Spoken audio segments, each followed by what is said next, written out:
पिंपरी चिंचवड शहरातील मधुवन सोसायटीमध्ये मुळा नदीच्या पुराचं पाणी शिरलंय। मुळा नदी पात्रात अजून पुराचं पाणी वाढण्याची शक्यता असून प्रशासनाने आम्हाला साधी कोणतीही सूचना दिली नाही असा आरोप स्थानिक नागरिकांनी केला। याचाच आढावा घेतलाय आमचे प्रतिनिधी सुशांत डुबरे। चिंचवड शहरामधील मधुवन सोसायटीमध्ये आपण या ठिकाणी पाहू शकतो पाणी शिरल्याचं आपल्याला या ठिकाणी पाहायला मिळत आहे।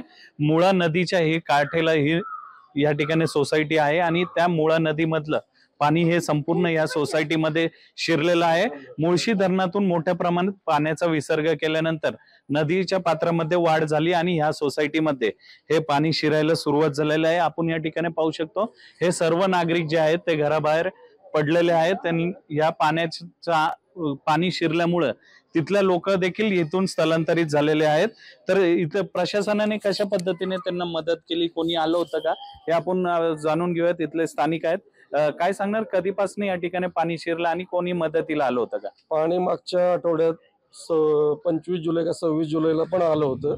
त्या दिवशी सुद्धा इथं कुठल्याही नागरिकांना कुठल्याही प्रशासकीय संस्थेने अलर्ट दिलेला नव्हता। आजची परिस्थिती आहे ते स्वतः स्वयंस्फूर्तीने एकमेकाला मदत करतायत। सांगवी, जुन्या सांगवीचा जो अख्खा पट्टा आहे 5 ते 6 हजार लोक बाधित होतात दरवेळेस जेव्हा मुळशी धरणातून विसर्ग वाढवला जातो तेव्हा। प्रशासनाकडून कोणी येत नाही, लोक आपापल्या ह्याने एकमेकांना सहाय्य करतात, मदत करतात।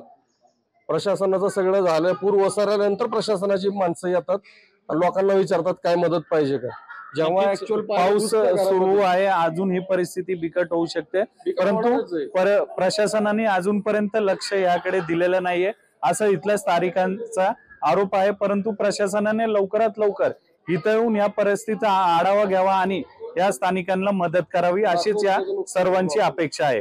सुशांत डुबरे, लोकशाही मराठी, पिंपरी चिंचवड। इथं पाणी आलं कुणीही आम्हाला आधी सांगितलेलं नाही की तुमच्या इथं पाणी येणार आहे किंवा काय असं अलर्ट केलं नव्हतं की आमचे लोकच एकमेकांना सहकार्य करून बाहेर काढतात। ते प्रशासनाचा कुठलाही आधार आम्हाला मिळालेला नाही किंवा इव्हन गेल्या 8 दिवसापूर्वी जेव्हा पाणी आलं होतं की त्याची मदतही आमच्यापर्यंत पोहोचली नाही। कुणीही आहे का प्रशासकीय अधिकारी किंवा कुणीच नाहीये का? हे सगळं आम्ही एकमेकांना सहकार्याने करतो, एकमेकांना सहकार्याने मदत करून बाहेर काढतो, कोणाचे सामान बाहेर काढतो।